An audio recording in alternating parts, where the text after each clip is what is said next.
continue to stay with us as we stay with you. Coming up soon, we will be covering The Five Bloods, which will put a 1 and 2 on Chadwick's final 2 performances. So stay locked and loaded with that. We have more to come next time.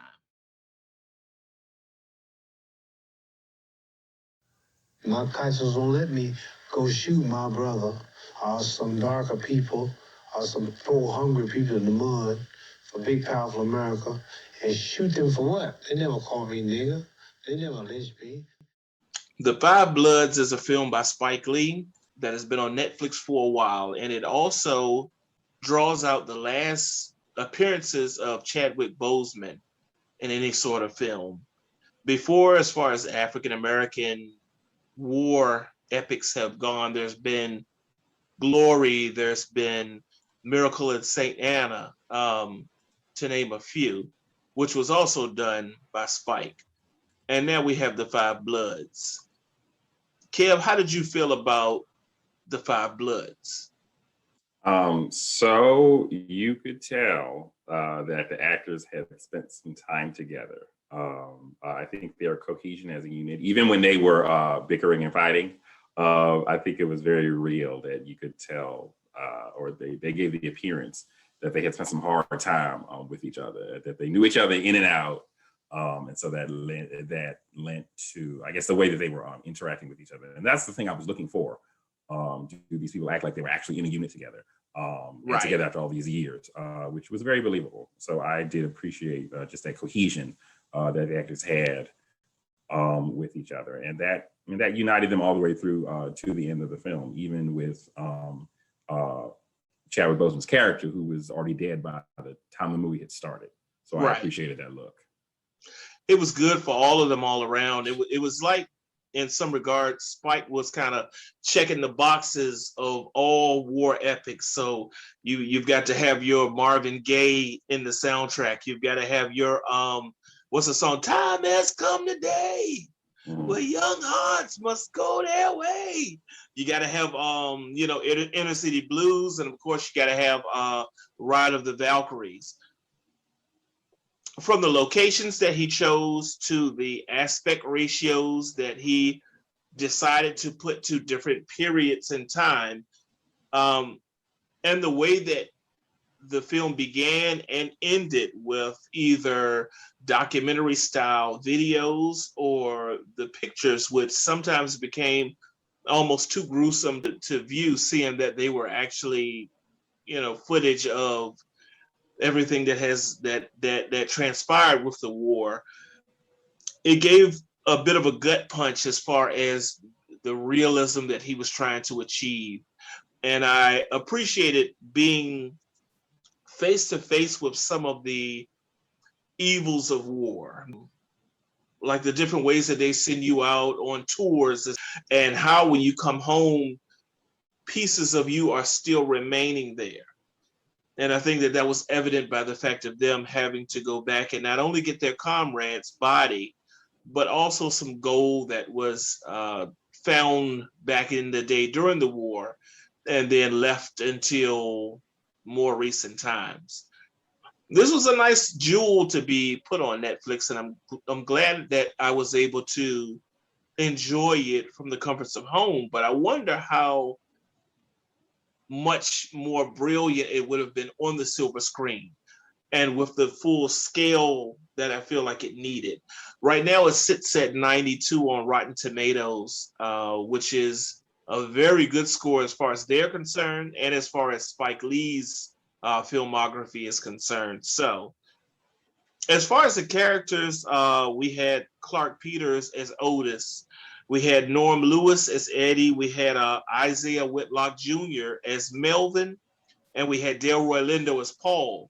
These names are familiar because once you add Jonathan Major's character, David, these are the names of the Temptations. There was a Paul, there was an Eddie, there was an Otis, there was a David, and there was a Melvin. I thought that was just a nice little nod to I guess, the black soul portion of the vibe that he was trying to send out. So What are some of the things that we can just dive into it that you felt that he scored on, or things that really stuck out with you? So the character that stuck out the most to me was Delroy Lindo's character. Oh yes, by Just far. how deeply he was affected by the Yeah, war, and like his whole life, because yeah, you could tell he like brought some baggage into the war. yes, Um, yes, and he was still dealing with it many years after. And of course, everybody probably is talking about that monologue he had at the end. with the camera right here. Yeah, camera right up in his face, up his Oh, nostrils, right. and he is going at it, Yes, laying it all out. yes, I yes, mean, and of course, he's looking right in your face, and I'm like, get out my face, man. I felt like he right. was talking to me.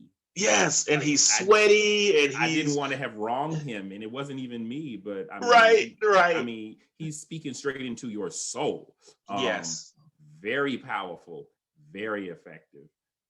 But yeah, that was pretty much the breakout character for me, because he bugged me in the beginning. I've said this before. The character bugs me. I mean, it's working. Yes, yeah. But it was very real. What he was and still is going through. And just his portrayal was so haunting.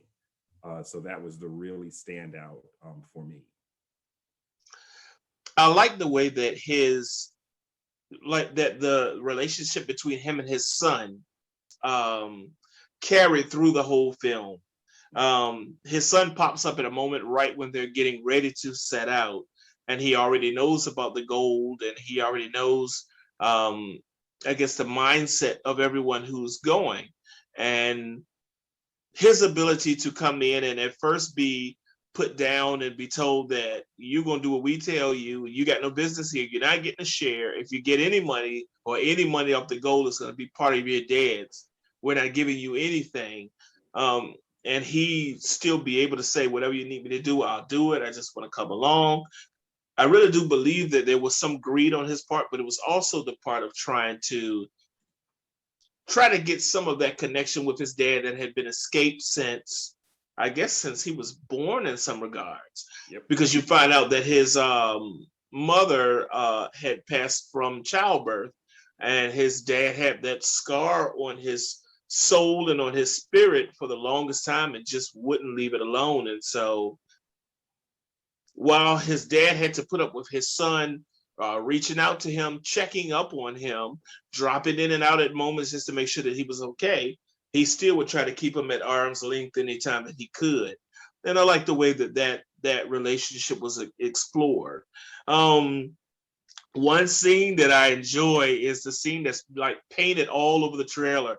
It's when four of the five Bloods are walking into the it was like a little club or like a restaurant, and the music is playing and they're all in line with each other and walking down, and it's almost like a dolly shot, but when you look, you see that they're actually walking, so it's not, Spike didn't use the dolly just yet.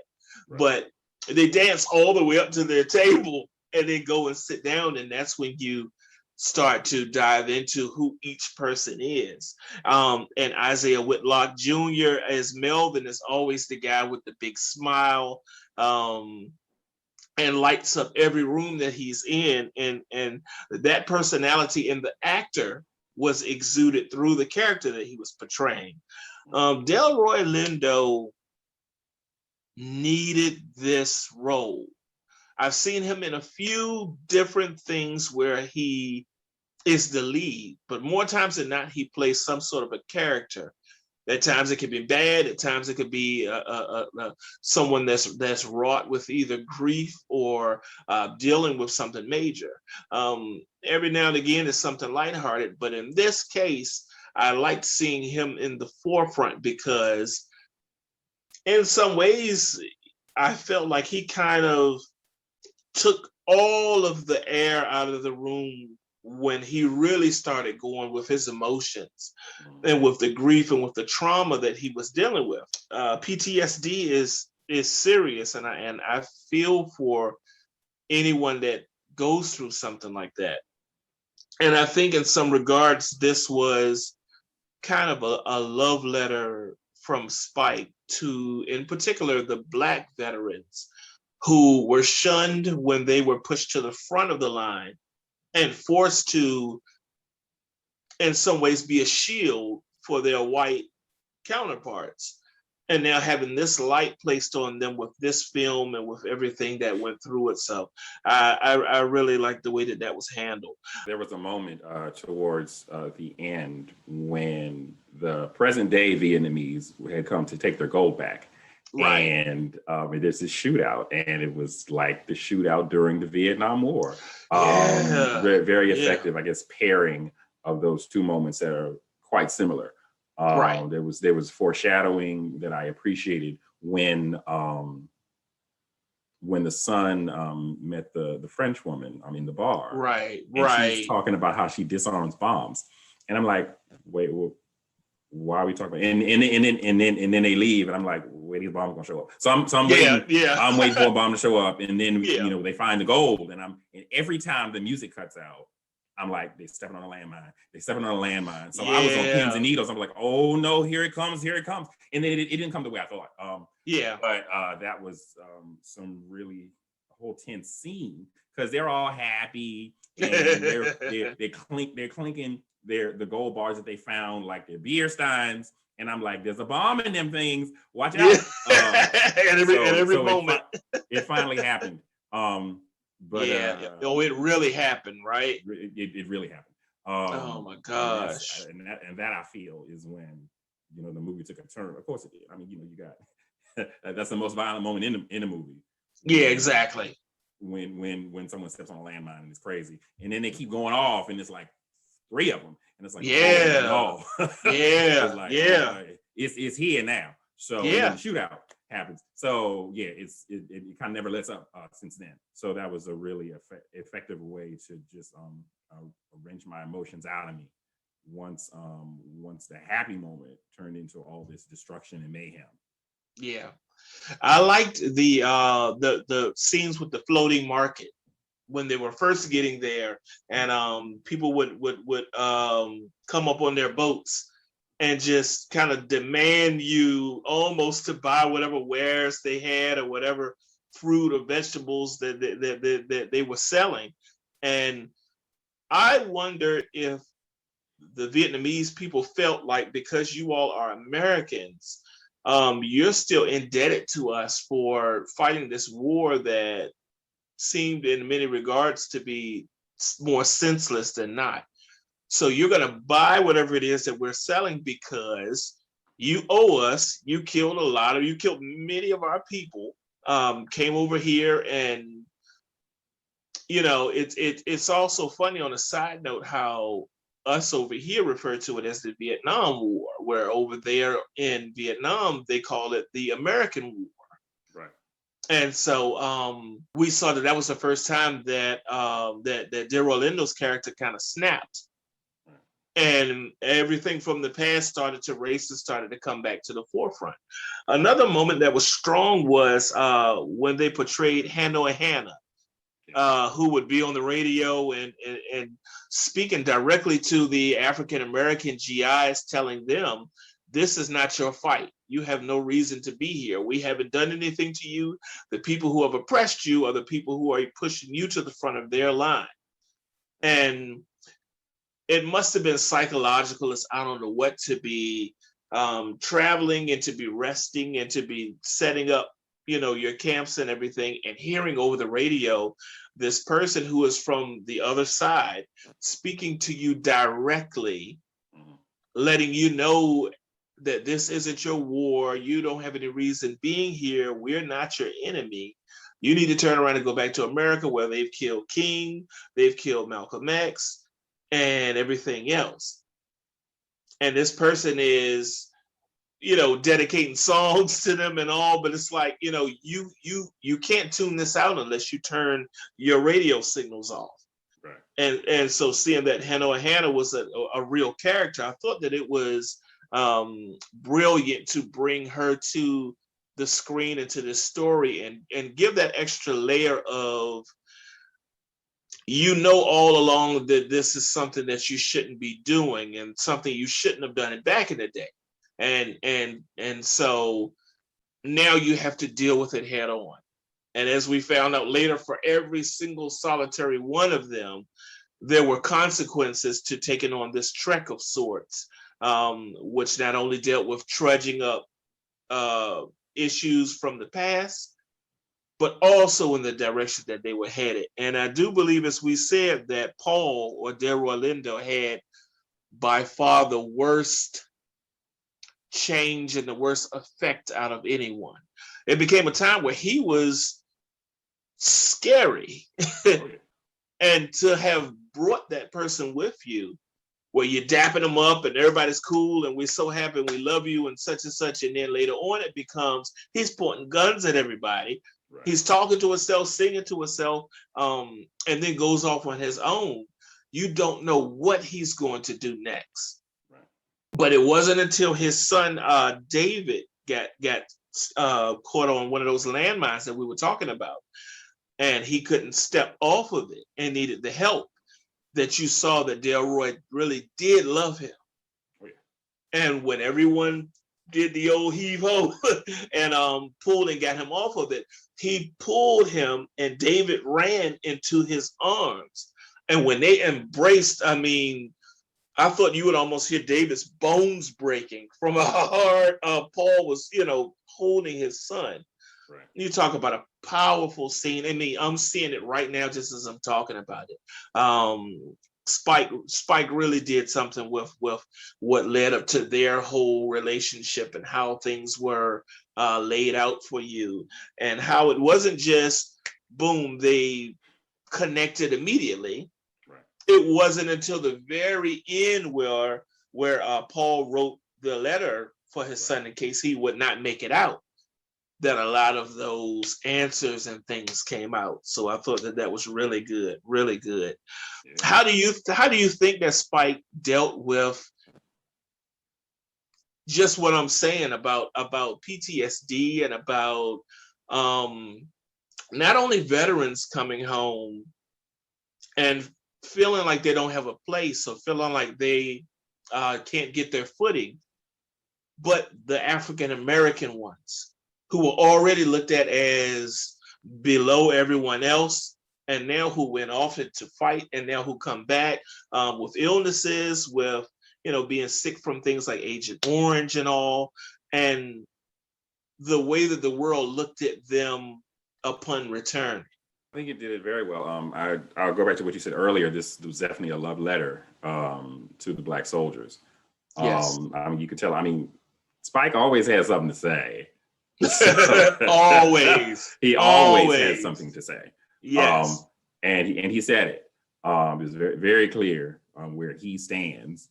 Even to the point of like making fun of, like earlier in the film, about making fun of like movies like Rambo or like Texas Ranger. Exactly. I mean, you end up knowing what the message is in this movie early on, which was good, but it was fine. I like the way, which is at the heart of the film, Paul's secret was played out.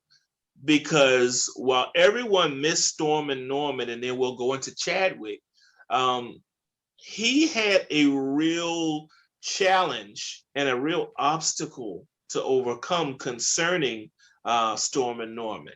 Yeah. And the way that he would haunt him, and the way that he wasn't able to sleep at night, and the way that it almost seemed like it was some sort of a guilt, and whereas you thought it might have been guilt over having to leave him or guilt over just him dying, we found out that it was much, much more tragic. And just to go into it, what exactly happened with Storm and Norman and how he was killed. It does. I mean, it does. Towards the end, they start to telegraph when there was a part where they cut back to the moment after he died, right? And they're like, "What happened to Storm and Norman?" It's like, "Oh, he's KIA," and I'm like, "What? Uh-oh. Yeah. Uh-oh, what'd you do? So it comes out that he accidentally killed him. But Yeah. and I agree that that's that guilt that also contributes to how messed up he is. Because you know Right. because everybody loved Norman. Yes. And then to be responsible for his death, that's too much for anyone to bear. Yeah. So yeah, that was it was sad, but it was also very, very effective how that played out. Yes, because there were moments that that Chadwick almost looked angelic, Right. which I think is so foreboding with the fact that that was, I believe, was that or was Ma Rainey his very last performance? I I know it was think it either was the the Five Bloods. I think okay, that was his okay, last one. yeah, and you'd heard so much about him and the way that he had a hold on all of the other members of the Bloods, It and was Ma so when you Rainey's that was the last one. okay, Yeah. okay, that makes sense. And so when you finally see him, as they said, he's parts Malcolm, he's parts Martin. He's it's like he was born to be a soldier, and we got to see some of those times that they were in firefights that he had to do his thing. We had times where Hannah Hanoi was speaking directly into the Blood's ears almost about, you know, Black GI, why are you over here? Why are you doing this to us? Why are you fighting the white man's war? Where Norman had to raise his voice over hers through, you know, in the radio and turn his comrades back to the right side. Hey, we still got a job to do. We still are being counted on to do what we've been trained for. Don't let anyone else knock you off of your axis. And so, just in those little bit of times that that Chadwick was on the screen, they had built him up to be already a legend. Right. And I felt like it added to the different parts that he was in. I actually grabbed this little deal right here recently, which is a book on his whole career, and they've got a lot of insightful information about the Five Bloods and everything. So I keep that on my coffee table now. But yeah, just the fact of bringing Norman's body home, and at the end, how you saw his family standing off of the aircraft, and as the casket is being taken out and everything, it just this movie has so many powerful moments. And just to jump in, what do you think about Spike's giving Delroy Lindo's character the role of being a Trump supporter and wearing rocking the MAGA hat, and just the way that he felt like he not only had no choice but to be in the same lines or perspectives as Donald Trump, but he was surprised that the rest of them weren't, you know, Yeah. staunch supporters. Yeah, I think that was actually kind of realistic in that Delroy Lindo's character ended up laying out the reasons why he ended up supporting Trump. Right. I think the path that he took to go there seemed like something that looked like something that would happen. So it didn't bug me that much. Because even though the rest of the characters didn't really take him seriously, he was the one who had the emotional heart of the film, and he had so much going on that was worthwhile, even if the rest of his comrades didn't support him politically. So that was pretty fair, I thought.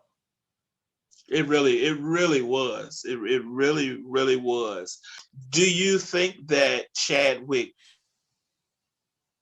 has a shot at this Oscar? Or do you think, just on a side note, do you think that maybe Delroy kind of, just by his star power, maybe raised his name into that hat as well? If I had to choose between the two of them in this movie, I would probably give it to Delroy Lindo. You would have to. I probably would. There was so much range in what he did. He was beyond just the angry Black man. Even though he was that for most of the film. Right. Yeah, and again, the way he portrayed it, especially when he was bugged out at the end, shouting at everybody and nobody. That was foaming at the mouth and spitting, I mean, you know, it went right into my soul. Yeah. And that speech, that monologue is the reason why I would probably lean toward giving it to Delroy Lindo in this movie. I feel the same way. I feel that if they gave it to Chadwick, which I still hope that they do, it will be more to seal his legacy than to actually show that he was the striking point of this whole, 2.5-hour film. I think from the second that Delroy entered the scene to the second that he was taken out, it was his movie. Speaking of which, what do you think about that runtime? Was it a bit too long, or was it one of those rare films where 2.5 hours or 3 hours seems like it goes by and, maybe an hour or two? I didn't mind the runtime. I didn't even notice. I thought it was just 2 hours. Okay. So I didn't even take note of it because I was engaged the whole time. And then the stock footage helped set the time. Yes. Helped set the movie in place. So I appreciated all of that. I mean, I've seen some of that stock footage already, but it did a great job of setting the scene for the entire movie. I know it wasn't just in the beginning; it was also at the end. I appreciated all of it, so I didn't mind the runtime. And it's starting to show more that when Spike handles films like this that are based on real lives and real instances, real struggles, real drama, he will show that stock footage of the things that the movie encompasses.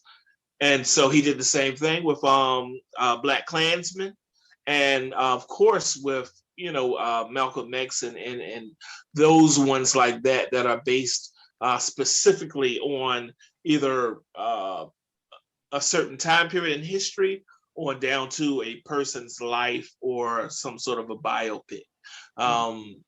That, as I said before, kind of slaps you into reality, as in saying, not only is this to be taken seriously, we're going to give you some jokes and we're going to give you some times that are lighthearted just to set the whole parameter of what we're trying to do and to give you some scope. But make no mistake, this is a film that is necessary because there aren't a lot of instances where those veterans are shown for how gritty and how disturbing at times that life had the potential of becoming. One thing that was good was the character of Otis, played by Clark Peters, and his being able to finally meet his daughter, whom he'd had with, who at the time was a prostitute in Vietnam. And so he goes to see her because she's going to be the one to finesse a way to get the gold that the Four Bloods find, and to be able to switch it over to currency so they can actually be, make some money off it and everything. And she's only taking a small little part of it, but then you've got Jean Reno, famous actor, to step in and to be the one who actually has to make that deal go down. I think his character was DeRoche, or as they called him, the Roach, the Roach. Right. But as always, he did just as good as he always does, even with a bit role. That was really good. The ending, not to rush to it, but just to hit on it while it's on my mind, because I'll forget. The way that they handled the outcome of the goal, where they turned it into a bit of like reparations of sort, where the Black Lives Matter movement was able to get a large chunk of money, and also for Hetty, the woman who kind of did a little bit of romancing off and on with David, was able to give money to the Lamb Foundation that you said before was about finding and detecting the landmines and the bombs and all of that.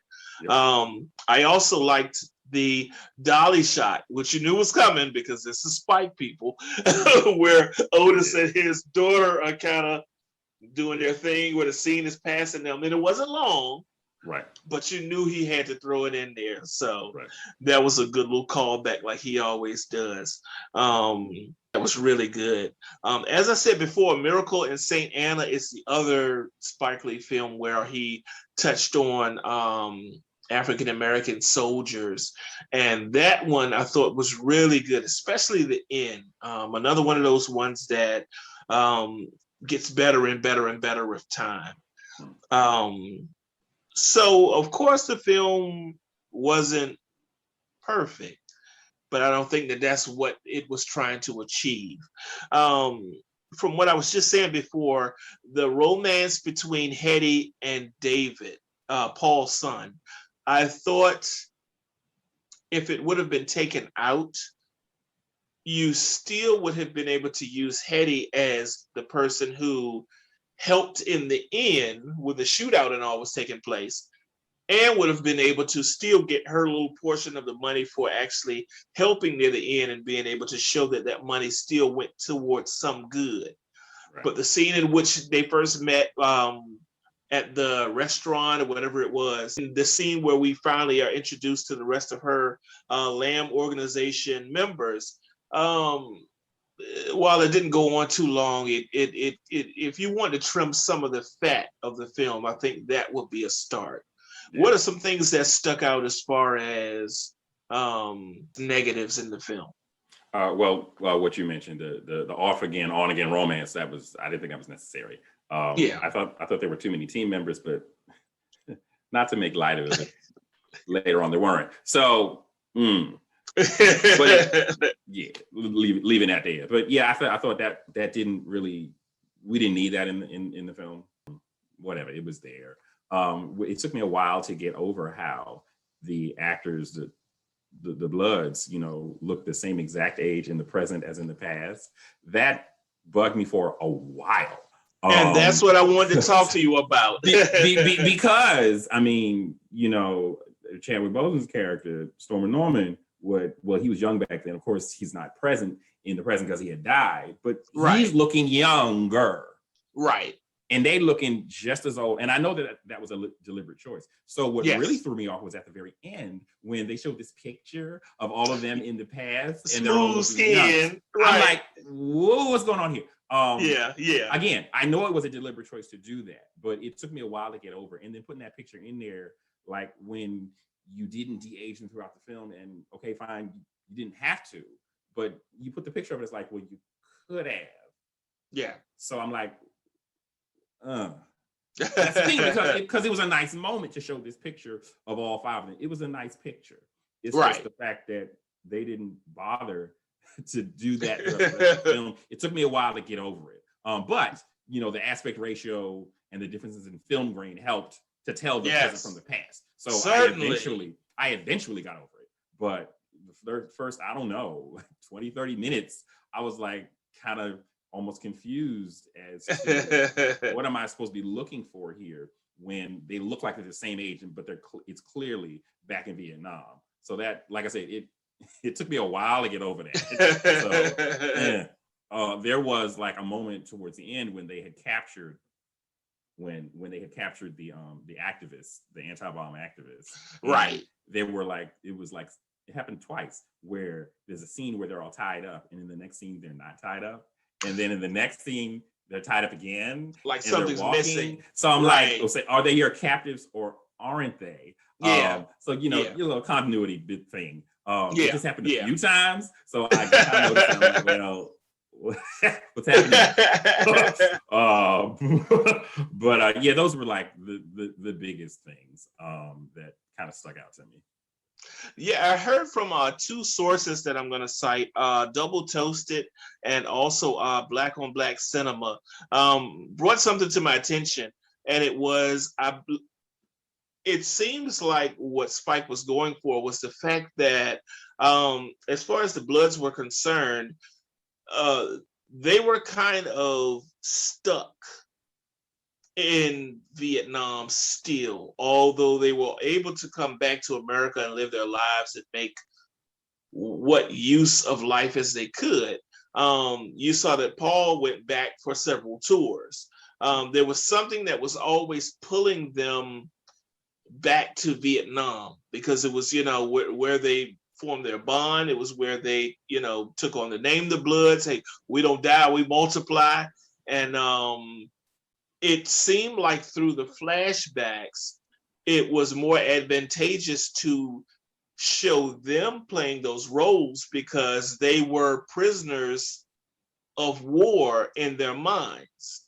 And if this story was being told through the flashbacks, I guess through their eyes, then it's almost like me and you when you think about something that happened in the past where you may not picture yourself at the age that it happened, but you may revisit the past in your present mind because you're the one having those reflections of what happened before.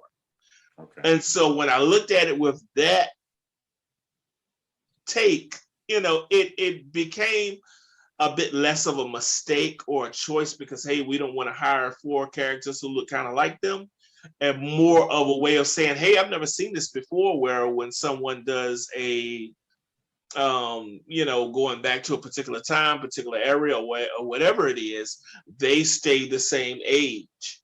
And I can buy that. Yeah. But I do see how that would be kind of polarizing, I thought the script at time was okay. It seemed like, and I'm gonna put it bluntly, it seemed like the speeches, the moments that Delroy Lindo was speaking directly to the camera and he was kind of losing it, and a couple of other moments were already written and done, and it's like we need to find places in this film to stick these to where we really get a reaction out of the audience and things really hit home and we really play those strings of your emotion chord. But other moments didn't stand up as well as the writing in those key times. So it could have been the writer paying attention to just those arcs, which, makes sense because after that one character has gone through something, it's going to flow out of them almost like a volcano. But those characters would still also have moments earlier on where what they were saying was just more cut and dry. It was, a little less colorful. And so, when you're dealing with a 2.5-hour film, the writing could be as strong in the majority, if not the whole piece, rather than moments that are built up by this character's emotions overflowing, and it results in something that is spoken or is said so profoundly that it becomes almost a quotable, Right. I thought that Spike borrowed a bit from Apocalypse Now, and one film that he said is one of his favorites as far as war is concerned, which is the Treasures of Sierra Madre. So, you have that there, but I love the film as a Spike Lee film. I love the film as a war epic, and I love the film as a character study. So those 3 things I can't, overall, the man did his thing as he always does. Oh, yeah.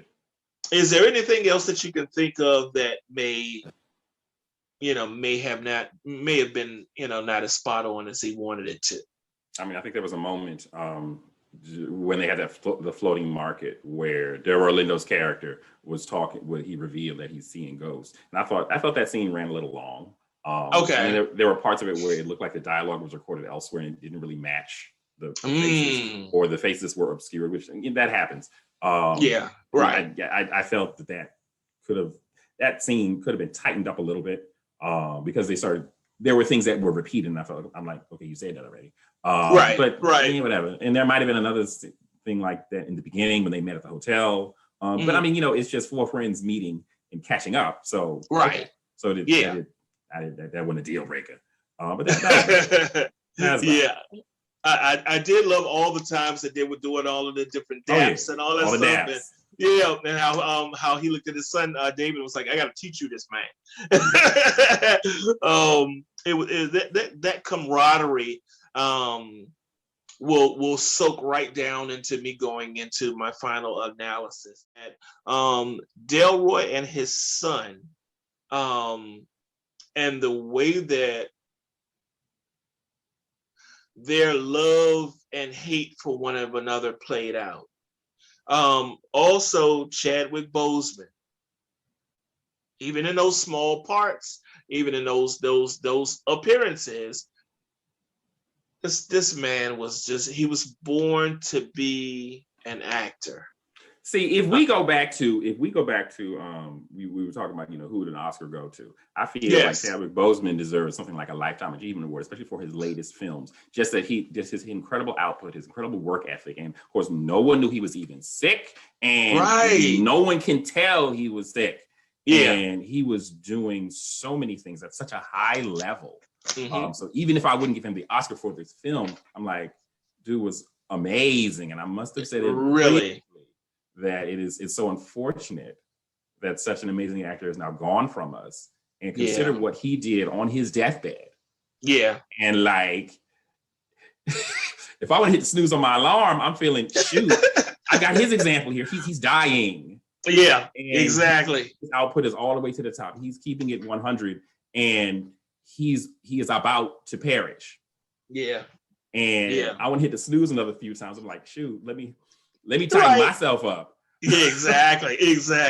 Yeah. It makes you reach into yourself. Like, if you aren't doing what you were brought here to do, if you aren't doing what makes you happy, if you aren't doing what helps teach people, if you aren't doing what starts some sort of a legacy for you to leave behind, what are you waiting on? Right. There's no excuse. And I think we said this when we had our interviews early in this channel's, existence. You got to grab what you want and what you want to make of yourself and dig your fingernails into it. And it's just what he did. That's just what he did. I thought that the acting was amazing, especially in those key performances. Yeah. I thought that the way that Spike directed it was second to none for what he was trying to do. And America will always give Spike what he needs to keep giving us these stories. No matter what the genre is, no matter what part of history, he's always going to be able to pull out the plights of our people. And whether it was the aspect ratios, whether it was the way that the cinematography played out, whether it was the different locations that he chose, and everything in between, it was directed to the fullest of its potential. Rewatchability, I've seen it maybe about 6 or 7 times now, so I don't think that there's any issue with being rewatchable. And the Fifth Element for me would be, it's kind of a trifecta. It's the brotherhood part. It's the fact of Black men seeing each other as brothers, sharing the same experiences, sharing the same tears, the same pain, and the same joy.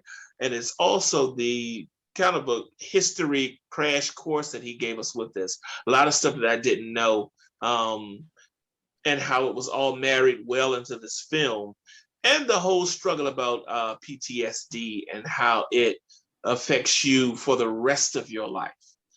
And I only wonder, had Paul been able to, like someone said in the film, been able to want some sort of counseling, how he may have been saved in some regards. With all that being said, I think that this needs to be in your collection. I think this one is just a hair out of highly recommended, but I would go maybe as high as a 9 or a 9.5. We liked it almost, we loved it. I really think that this was really a very good and much needed film. What did you feel about The Five Bloods? The acting was very good. Again, especially Delroy Lindo, especially him. I believe Yes.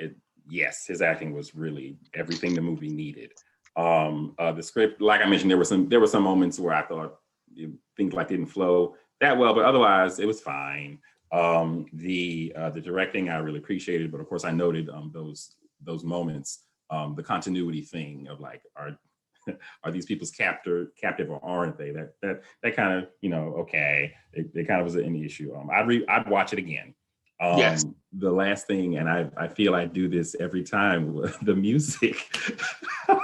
I think it was very effective in that there were those moments where the music, I think, perfectly punctuated whatever was going on, especially towards, I think, the end when they had Marvin Gaye like all by himself. Right. Ooh, so good. So good.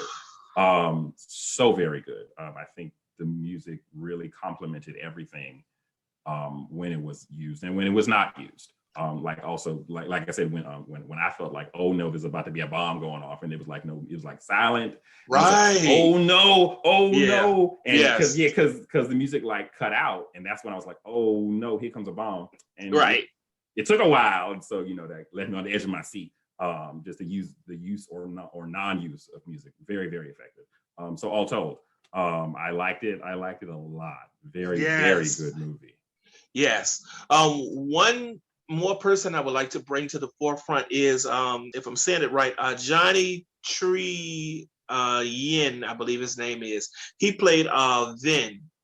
He was the one who brought them to where they needed to go, was more than happy to wait for them. And then it was time where it got thick. I mean, he grabbed his shooter, grabbed his piece, and popped a couple shots, took one, and the whole nine. But I've seen that character in a lot where he plays a lot of villains. And so he really knocked that out of the park. And just like you said with the music and everything, early in Spike's career, he would take the soundtrack or I guess the music in the film and have it playing under two people talking. But he would at times even have the lyrics still playing. So it's not just the instrumental. And if you weren't locked in, it seemed like it was a bit chaotic, where I don't think that he wanted it to be that way, which still doesn't change his importance in my life as far as films are concerned and in Hollywood.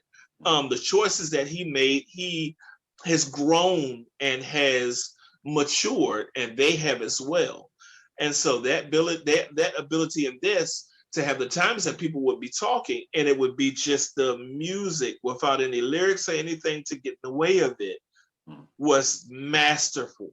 Yeah. And every time a Marvin Gaye song came on, I sang along. Every time, everything, time has come today, like I said, these choices are right. And as he keeps going, it's almost scary to think what he will do next. Spike, you the man. You the man, baby. You the man. Yeah. People out there watching, how did you feel about the Five Bloods? How did you feel about the issues of PTSD? How did you feel about the story of Black veterans and having that bond that was shared and it not being broken by anything but death? And even then seeping out of the grave, as in the case of Chadwick's character, to still rise above and still be as paramount as it always had been. Let us know how you felt about it. Did you give it a like or a love, or it was just okay? Please share that with us and click that like button and subscribe if you haven't already. And until then, Kev, we will see you guys next time. See you next time.